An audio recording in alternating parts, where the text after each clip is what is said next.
এইচএসসির ফল তৈরির প্রস্তাবনা এখনও প্রস্তুত হয়নি, তথ্য সংগ্রহ শুরু। তো এইচএসসি 2024 পরীক্ষার্থীরা, তোমাদের এইচএসসির ফল তৈরির প্রস্তাবনা এখনও প্রস্তুত হয়নি, তোমাদের তথ্য সংগ্রহ শুরু করেছে শিক্ষা বোর্ড।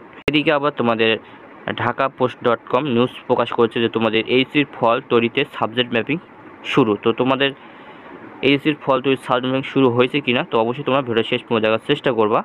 দ্য ডেইলি ক্যাম্পাস নিউজে বলা হয়েছে তোমাদের বাতিল হয়ে যাওয়া এইচএসসি ও সমান পরীক্ষার ফল প্রস্তুত করার প্রস্তাবনা এখনও প্রস্তুত করতে পারেনি শিক্ষা বোর্ডগুলো। তবে ফলাফল প্রস্তুত করতে পরীক্ষার্থীর তথ্য সংগ্রহ করা শুরু হয়েছে। এইচএসসির ফল প্রস্তুত করতে সমতুল্য সনদধারী উন্মুক্ত বিশ্ববিদ্যালয় বা কারিগরি ও মাদ্রাসা বোর্ড থেকে মাধ্যমিক পর্যায়ে উত্তীর্ণ এইচএসসি পরীক্ষার তথ্য সংগ্রহ করা হচ্ছে। আর একই সঙ্গে অনুষ্ঠিত পরীক্ষাগুলোর অনুপস্থিত ও বহিষ্কৃত পরীক্ষার তালিকা চাওয়া হয়েছে। আগামী 12 সেপ্টেম্বরের মধ্যে এসব তথ্য পাঠাতে বলা হয়েছে কেন্দ্রের ভারপ্রাপ্ত কর্মকর্তা কলেজগুলোর অধ্যক্ষদের। তোমাদের এইচএসসির যে পরীক্ষাগুলো বাতিল করা হয়েছে সেই পরীক্ষাগুলোর ফল প্রস্তুত করার প্রস্তাবনা এখনও প্রস্তুত করতে পারেনি শিক্ষা বোর্ডগুলো, এবং তোমাদের এইচএসসির ফলাফল প্রস্তুত করতে তোমাদের এইচএসসি পরীক্ষার্থীদের তথ্য সংগ্রহ করতেছে শিক্ষা বোর্ড। এবং তোমাদের এইচএসসির ফল প্রস্তুত করতে তোমরা যারা সমতুল্য সনদধারী এবং উন্মুক্ত বিশ্ববিদ্যালয় বা কারিগরি ও মাদ্রাসা বোর্ডের এইচএসসি পরীক্ষার্থী রয়েছে, তোমাদের কিন্তু তথ্য সংগ্রহ করতেছে শিক্ষা বোর্ড। আবার একই সঙ্গে যে পরীক্ষাগুলো তোমাদের হয়েছে ইতিমধ্যে সেই পরীক্ষাগুলোতে অনেক পরীক্ষার্থী কিন্তু অনুপস্থিত এবং অনেক পরীক্ষার্থী কিন্তু বহিষ্কৃত হয়েছে, সেই সব পরীক্ষার তালিকা চাচ্ছে শিক্ষা বোর্ড। এবং তোমাদের আগামী 12 সেপ্টেম্বরের মধ্যে এসব তথ্য পাঠাতে বলা হয়েছে কেন্দ্রের ভারপ্রাপ্ত কর্মকর্তা এবং কলেজগুলোর অধ্যক্ষদের। আর তোমাদের মঙ্গলবার 3 সেপ্টেম্বর ভারপ্রাপ্ত কর্মকর্তা ও অধ্যক্ষদের কাছ থেকে এসব তথ্য বিজ্ঞপ্তি জারি করেছে ঢাকা মাধ্যমিক উচ্চ মাধ্যমিক শিক্ষা বোর্ড। তো তোমাদের আন্তঃশিক্ষা বোর্ড সমন্বয় কমিটির সভাপতি এবং ঢাকা মাধ্যমিক উচ্চ মাধ্যমিক শিক্ষা বোর্ডের চেয়ারম্যান অধ্যাপক তপন কুমার সরকার দ্য ডেইলি ক্যাম্পাসকে বলেন, বাতিল হয়ে যাওয়া এইচএসসি ও সমান পরীক্ষার ফল প্রস্তুতের প্রস্তাবনা এখনও প্রস্তুত হয়নি। যে এইচএসসি পরীক্ষাগুলো বাতিল করেছে এই পরীক্ষাগুলো তোমাদের ফল প্রস্তুতের প্রস্তাবনা এখনও প্রস্তুত করতে পারেনি শিক্ষা বোর্ড। বোর্ডগুলোর পরীক্ষা নিয়ন্ত্রক এটি নিয়ে কাজ করছেন। তো তোমাদের কিন্তু কীভাবে এইচএসসি পরীক্ষার ফল প্রস্তুত করাবে সেটা নিয়ে কিন্তু বোর্ডগুলোর পরীক্ষা নিয়ন্ত্রকরা কিন্তু কাজ করে যাচ্ছে। আমরা পরীক্ষার তথ্য সংগ্রহ শুরু করে প্রস্তাব প্রস্তুত ও তা শিক্ষা মতে অনুমোদন হওয়ার পর সাবজেক্ট ম্যাপিং বা যে উপায়ে ফল প্রস্তুত করা হবে সে কার্যক্রম শুরু হবে। মানে তোমাদের এইচএসসি পরীক্ষার ফল প্রস্তাবনা প্রস্তুত হলে তা শিক্ষা মন্ত্রণালয় পাঠাবে এবং শিক্ষা মন্ত্রণালয়ের অনুমোদন দেওয়ার পরে তোমাদের কিন্তু সাবজেক্ট ম্যাপিং শুরু হবে। যে উপায়ে ফল প্রস্তুত করা হবে তা কিন্তু কার্যক্রম শুরু করবে শিক্ষা বোর্ডগুলো। তিনি আরও বলেন, সাধারণ ধারার শিক্ষার্থীদের জেএসসি ও এসএসসি পরীক্ষার তথ্য আমাদের কাছে আছে। যেসব এইচএসসি পরীক্ষার্থী ইংরেজি মাধ্যম ও লেভেল পাস করে উন্মুক্ত বিশ্ববিদ্যালয় কারিগরি বা মাদ্রাসা বোর্ড থেকে মাধ্যমিকের গণ্ডি পেরিয়ে উচ্চ মাধ্যমিকে ভর্তি হয়েছে তাদের তথ্য সংগ্রহ করা হচ্ছে। তোমরা যারা সাধারণ শিক্ষার্থী রয়েছে, সাধারণ শিক্ষা বোর্ডের অধীনে তোমরা যারা এইচএসসি পরীক্ষা দিচ্ছ, তোমাদের কিন্তু জেএসসি এবং এসএসসি পরীক্ষা তথ্য কিন্তু শিক্ষা বোর্ডের কাছে আছে। তবে যেসব এইচএসসি পরীক্ষার্থী ইংরেজি মাধ্যমে এসএসসি এবং জেএসসি পাস করেছে এবং উন্মুক্ত বিশ্ববিদ্যালয়ে যেসব পরীক্ষার্থী এসএসসি এবং জেএসসি পাস করেছে এবং কারিগরি বা মাদ্রাসা বোর্ড থেকে যারা এসএসসি এবং জেএসসি পাস করেছে তাদের তথ্য কিন্তু সংগ্রহ করছে শিক্ষা বোর্ড। তাদের কাছ থেকে এসএসসি এবং জেএসসির মার্কশিট কিন্তু সংগ্রহ করতেছে শিক্ষা বোর্ডগুলো, কারণ এসব এইচএসসি পরীক্ষার্থীদের তথ্য কিন্তু শিক্ষা বোর্ডের কাছে নাই। যারা ইংরেজি মাধ্যমে ও লেভেল পাস করেছে এবং উন্মুক্ত বিশ্ববিদ্যালয় বা কারিগরি মাদ্রাসা বোর্ড থেকে মাধ্যমিক গণ্ডি পেরিয়েছে তাদের কিন্তু তথ্য কিন্তু শিক্ষা বোর্ডের কাছে নেই, সেই সব তথ্য কিন্তু সংগ্রহ করতেছে শিক্ষা বোর্ড। তবে চেয়ারম্যান তোমাদের আরও বলেন, ফল প্রস্তুতের প্রস্তাবনা তৈরি হলে আমরা তা শিক্ষা মন্ত্রণালয়ের অনুমোদনের জন্য পাঠাবো। তো তোমাদের যেহেতু এখনও ফল প্রকাশের প্রস্তাবনা প্রস্তুত হয়নি, সেক্ষেত্রে কিন্তু তোমাদের ফল প্রস্তাবনা তৈরি হলে তোমাদের কিন্তু শিক্ষা মন্ত্রণালয়ের অনুমোদনের জন্য পাঠাবে আন্তঃশিক্ষা সমন্বয় বোর্ড। মন্ত্রণালয়ের অনুমোদন পাওয়ার পরে তোমাদের সেই অনুসারে কিন্তু তোমাদের ফল প্রস্তুতের কাজ শুরু করবে শিক্ষা বোর্ডগুলো। আবার এদিকে তোমাদের ঢাকা শিক্ষা বোর্ডের চেয়ারম্যান অধ্যাপক তপন কুমার বলেন, সাবজেক্ট ম্যাপিং করতে হলে একজন শিক্ষার্থীর পূর্বের পরীক্ষা যেমন এসএসসি জেএসসির ফলাফল প্রয়োজন। ম্যাপিং ফলাফল তৈরি করতে হলে পূর্বের বিষয়ভিত্তিক ফল দেখা হয়।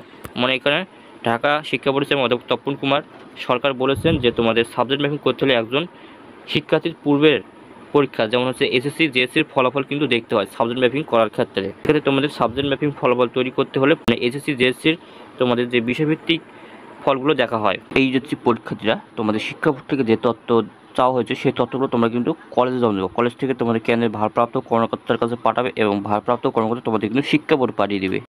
ঢাকা বোর্ড থেকে যে একটা নোটিশ প্রকাশ করা হয়, বোর্ডের পরীক্ষা নিয়ন্ত্রক অধ্যাপক মোহাম্মদ আবুল বাশার স্বাক্ষরিত শিক্ষার্থীদের তথ্য সংগ্রহ জারি করা এই বিজ্ঞপ্তিতে বলা হয়েছে তোমাদের 1996 সালের আগের এসএসসি পাশ করা প্রাইভেট পরীক্ষার্থীদের এসএসসি পাশের নম্বরপত্রের ফটোকপি এবং এসএসসি পরীক্ষার প্রবেশপত্রের ফটোকপি অধ্যক্ষের মাধ্যমে সত্যায়ন করে ঢাকা বোর্ডের উচ্চ মাধ্যমিক পরীক্ষা শাখার হাতে হাতে জমা দিতে হবে। মানে যারা 1996 সালের আগে এসএসসি পাশ করা প্রাইভেট পরীক্ষার্থীদের এসএসসি পাসের যে মূল মার্কশিট থাকে, মার্কশিটের ফটোকপি এবং তোমাদের এইচএসসি পরীক্ষার প্রবেশপত্রের ফটোকপি অধ্যক্ষের মাধ্যমে সত্যায়ন করে ঢাকা বোর্ডের মাধ্যমিক পরীক্ষা শাখায় জমা দেওয়ার জন্য বলা হয়েছে। আর প্রতিষ্ঠানকে পরীক্ষার্থীদের তালিকা উচ্চ মাধ্যমিক পরীক্ষা শাখা হতে সংগ্রহ করতে বলা হয়েছে। তারপর তোমাদের এইচএসসি পরীক্ষায় সমতুল্য সনদধারী পরীক্ষার্থীদের জেএসসি বা সমান ও এসএসসি বা সমান পরীক্ষার্থীদের একাডেমিক ট্রান্সক্রিপ্ট বা নম্বরপত্র ঢাকা শিক্ষা বোর্ডের সমতুল্য সনদ এবং এইচএসসি পরীক্ষার প্রবেশপত্রের ফটোকপি অধ্যক্ষের মাধ্যমে সত্যায়ন করে উচ্চ মাধ্যমিক পরীক্ষা শাখার হাতে জমা দিতে হবে। মানে যারা এইচএসসি পরীক্ষার সমতুল্য সনদধারী পরীক্ষার্থী রয়েছে তাদের জেএসসি এবং এসএসসি পরীক্ষার একাডেমিক ট্রান্সক্রিপ্ট, যেটাকে আমরা মূল মার্কশিট বলি, মার্কশিটের তোমাদের হচ্ছে ফটোকপি চেয়েছেন অধ্যক্ষের মাধ্যমে সত্যায়ন করা, সেটা তোমাদের উচ্চ মাধ্যমিক পরীক্ষা শাখায় হাতে হাতে জমা দিতে বলা হয়েছে। তারপর তোমাদের এতে আরও বলা হয়েছে যে তোমাদের যেসব পরীক্ষার্থী কারিগরি শিক্ষা বোর্ড, মাদ্রাসা শিক্ষা বোর্ড এবং উন্মুক্ত বিশ্ববিদ্যালয় থেকে জেএসসি এসএসসি বা সমান পরীক্ষায় উত্তীর্ণ হয়ে 2024 সালের এইচএসসি পরীক্ষায় অংশগ্রহণ করেছে তাদের জেএসসি বা সমান ও এসএসসি বা সমান পরীক্ষার একাডেমিক ট্রান্সক্রিপ্ট এবং এইচএসসি পরীক্ষার প্রবেশপত্রের ফটোকপি ভারপ্রাপ্ত কর্মকর্তা বা অধ্যক্ষের মাধ্যমে সত্যায়ন করে ঢাকা বোর্ডের উচ্চ মাধ্যমিক পরীক্ষা শাখায় হাতে জমা দিতে হবে। তো এখানে যারা কারিগরি শিক্ষা বোর্ডের অধীনে এসএসসি এবং জেএসসি পাশ করেছে, আবার মাদ্রাসা শিক্ষা বোর্ডের অধীনে এসএসসি এবং জেএসসি পাশ করেছে এবং উন্মুক্ত বিশ্ববিদ্যালয় থেকে যারা এসএসসি এবং জেএসসি পাশ করেছে এবং তাদের এসএসসি এবং জেএসসির মার্কশিটের ফটোকপি, যেটাকে আমরা একাডেমিক ট্রান্সক্রিপ্ট বলি, এবং এইচএসসি পরীক্ষার প্রবেশপত্রের ফটোকপি ভারপ্রাপ্ত কর্মকর্তা বা অধ্যক্ষের মাধ্যমে সত্যায়ন করে ঢাকা বোর্ডের উচ্চ মাধ্যমিক পরীক্ষা শাখায় জমা দেওয়ার জন্য বলা হয়েছে তোমাদের। আর তোমাদের আরও বলা হয়েছে যে তোমাদের সকল পরীক্ষার তথ্য যোগাযোগ প্রযুক্তি বিষয়ের ব্যবহারিক পরীক্ষার প্রাপ্ত নম্বর অনলাইনে প্রেরণ করে এর প্রিন্ট কপি কেন্দ্রে সংরক্ষণ করতে হবে এবং মূল কপি বোর্ডের উচ্চ মাধ্যমিক পরীক্ষা শাখায় হাতে হাতে জমা দিতে হবে। অর্থাৎ তথ্য যোগাযোগ প্রযুক্তির ব্যবহারিক পরীক্ষা হবে এবং তোমাদের তথ্য যোগাযোগ প্রযুক্তির ব্যবহারিক পরীক্ষার প্রাপ্ত নম্বর কিন্তু অনলাইনে প্রেরণ করবে কিন্তু কেন্দ্রের ভারপ্রাপ্ত কর্মকর্তা এবং প্রিন্ট করে কেন্দ্রে সংরক্ষণ করতে হবে এবং তোমাদের মূল কপি বোর্ডের উচ্চ মাধ্যমিক পরীক্ষা শাখায় কিন্তু জমা দেওয়ার জন্য বলা। শিক্ষা বোর্ডের কাছে যেসব এইচএসসি পরীক্ষার্থীদের তথ্য নেই, শিক্ষা বোর্ড সেই সব পরীক্ষার্থীদের তথ্য কিন্তু সংগ্রহ করতেছে। আর তোমরা যারা সাধারণ শিক্ষার্থী রয়েছে এবং সাধারণ শিক্ষা বোর্ডের অধীনে এসএসসি এবং জেএসসি পরীক্ষা দিচ্ছ, তোমাদের কিন্তু তথ্য শিক্ষা বোর্ডের কাছে আছে, সেক্ষেত্রে কিন্তু তোমাদের তথ্য লাগবে না। আর তোমরা যারা সমতুল্য সনদধারী এবং উন্মুক্ত বিশ্ববিদ্যালয় কারিগরি মাদ্রাসা শিক্ষা বোর্ড থেকে এসএসসি এবং জেএসসি পাস করেছো, তোমাদের কিন্তু এসএসসি এবং জেএসসির মার্কশিটের ফটোকপি এবং এইচএসসি পরীক্ষার প্রবেশপত্রের ফটোকপি এবং তোমরা যে বর্তমান যে কলেজ অধীনে এইচএসসি পরীক্ষা দিচ্ছ সেই কলেজে তোমাকে কিন্তু জমা দিতে হবে এবং কলেজের অধ্যক্ষ সেটা কিন্তু তোমাদের কেন্দ্রের ভারপ্রাপ্ত কর্মকর্তার কাছে পাঠাবে।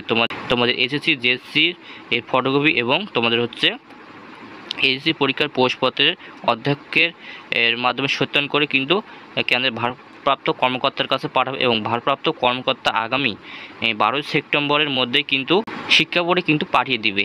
এবং তোমাদের কিন্তু এখনও এইচএসসির ফল তৈরির প্রস্তাবনা এখনও প্রস্তুত হয়নি এবং তোমাদের তথ্য শুরু করেছে। আর তোমাদের যে ঢাকা.com পোস্ট নিউজ করেছে যে তোমাদের এইচএসসির ফল তৈরির সাবজেক্ট ম্যাপিং শুরু, তারা এটা হেডলাইন দিয়েছে। তোমাদের এখনও এইচএসসি পরীক্ষার সাবজেক্ট ম্যাপিং শুরু হয়নি। তোমাদের আগামী 12 সেপ্টেম্বরের পর থেকে তোমাদের কিন্তু এইচএসসি পরীক্ষার সাবজেক্ট ম্যাপিং শুরু করবে, কারণ তোমাদের এখনও এইচএসসি পরীক্ষার ফল কীভাবে তৈরি করা হবে সেটা প্রস্তুত হয়নি এবং তোমাদের প্রস্তুত হলে শিক্ষা মন্ত্রণালয় পাঠাবে আন্তঃশিক্ষা সমন্বয় বোর্ড, তারপর তোমাদের শিক্ষা মন্ত্রণালয় অনুমোদন দিলে তোমাদের কিন্তু সকল শিক্ষা বোর্ডে তোমাদের এইচএসসির ফল তৈরি সাবজেক্ট ম্যাপিং শুরু করবে। তো যদি ভিডিওটা ভালো লাগে অবশ্যই একটা লাইক সাবস্ক্রাইব অন করে তোমাদের বন্ধুদের মাঝে শেয়ার করবা। তো দেখো হচ্ছে আর একটা কোনো ভিডিও, তখন ভালো থাকো।